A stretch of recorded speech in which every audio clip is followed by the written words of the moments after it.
Good evening again, folks. Okay, so it's been a busy day. What can I say? When you have as many kids as I do, your days tend to go completely insane. I wanted to address a point that I had made in my final video from last night about the new developments in the Stephen Avery case. And the reason why I wanted to make these points is this. When our country was founded and the Constitution was laid down and we were guaranteed a right to a trial by our peers, what they meant by that was rich white landowners, because those were the only people that mattered in the government at the time. But shit has changed, obviously, since our Constitution was laid out. And one of the things that has changed is that now everybody votes. And, the thing is that not everybody has the practical knowledge to understand evidence and how to interpret it. Because, see, back in those days, they didn't have forensics. They didn't even have fucking fingerprints. Fingerprints is still a relatively new development. Only recently has fingerprinting been able to pretty much put someone at the place of the crime, at the scene of the crime. I mean, this was a technology. Fingerprints were discovered in the 1800s. But only recently has it become such a sure thing, because back in those days, obviously, they didn't have computers, so they had to hand compare fingerprints to find the fucking suspect. It could take years, depending on how hard you work and how many people you got doing it. Now, so many hundred years later, after the Constitution was first laid out, we've got forensics, we've got DNA analysis reports, we've got ballistics, we've got blood spatter, we've got, so many different things, police procedure, because I'm sorry, but that really does play a huge role in this. And the thing is that a jury by your peers, usually, these people, you're lucky if they've got a high school education, to be quite honest. That's becoming a rarity these days. You're lucky if they have a high school education. Most people with a high school education these days are not capable of interpreting this kind of evidence. So if you sit there and you say, say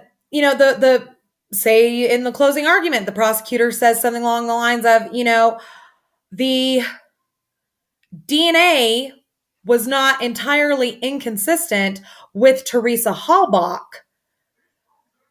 A jury hears that and all they hear is DNA and Teresa Halbach, the victim, and they don't hear entirely inconsistent. They hear that was her DNA. And to people like me that hear that, we're like, oh, okay, I got it. It's not entirely inconsistent, but it's not completely consistent either. So therefore, I've got a bit of a reasonable doubt here. No, for most jurors, that actually sounds like it's definitely hers.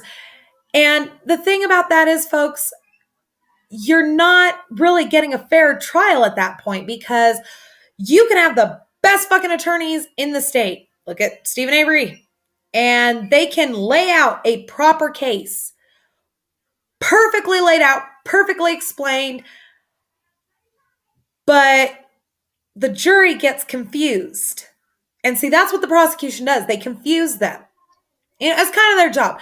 Now, in the Constitution, the state has the burden of proof. You are supposed to be innocent until proven guilty. But Mr. Kratz, oh gosh, I want to meet this man just once and challenge him to a pizza eating contest, because at this point, I think that's all he's fucking good for. Although knowing him, he'll be sexting me halfway through. His standards are that low. Mr.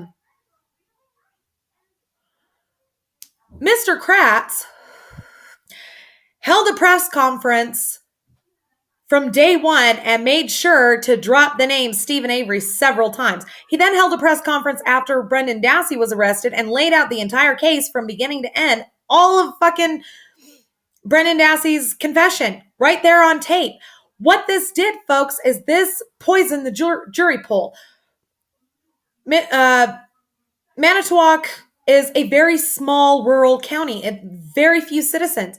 So pretty much whatever fucking jury you got was almost guaranteed to have already watched all press coverage, read all the articles in the newspaper, and they had already decided before they even walked in the fucking courtroom that he was guilty.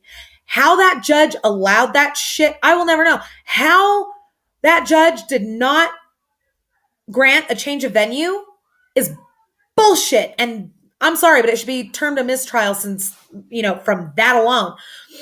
Now, you get these random average citizens. They don't know how to understand a coroner's report. They don't understand how to read a DNA analysis. They don't understand how to read a ballistics report. They don't understand any of this shit. So they're having to rely on their memory and the transcript of what the ballistics expert said on the stand because they can't read it.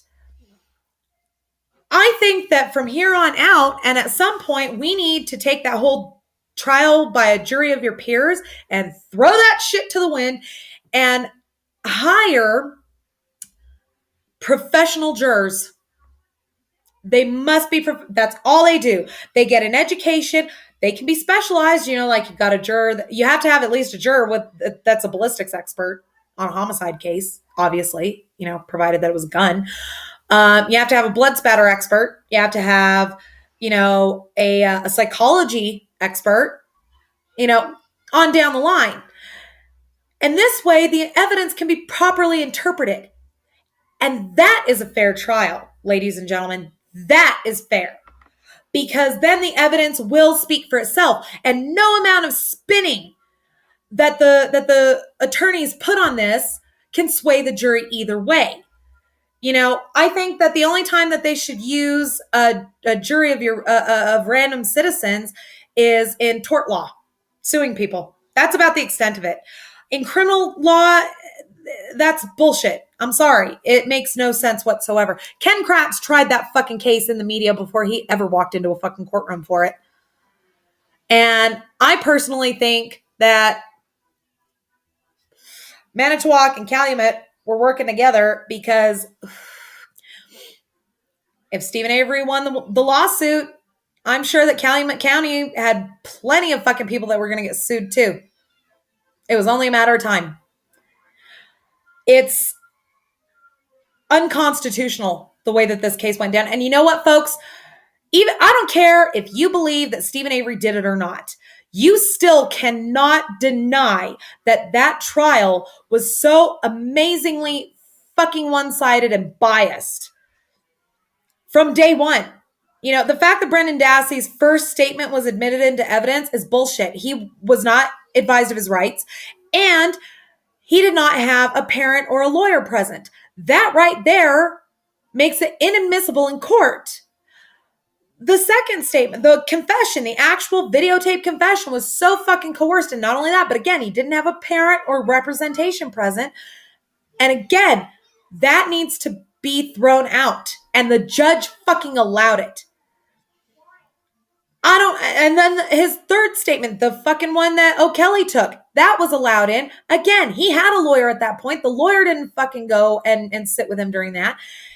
And it was obvious that his lawyer already fucking thought that he was guilty. The lawyer said the day he was fucking appointed the case, he calls the news station and says, well, Brendan is responsible for this, blah, blah, blah. And it's like, oh, great. You just told everybody that you believe your own client is fucking guilty. You screwed it up. And how that was still admitted into court. But see, here's the thing, folks. I don't care if you believe Stephen Avery did or didn't do it. I don't care if you believe that Brendan Dassey did or didn't do it. The fact is you cannot deny that trial was completely one-sided. And if it happens to them and the state gets away with it, it can and will happen to everybody else. This is called civic duty, folks. We got to give a shit. Because if it happens to one, it can and will happen to others. Now, I will be seeing you in our next video where we discuss some interesting facts about the Stephen Avery case. Thank you very much for watching. We'll see you soon.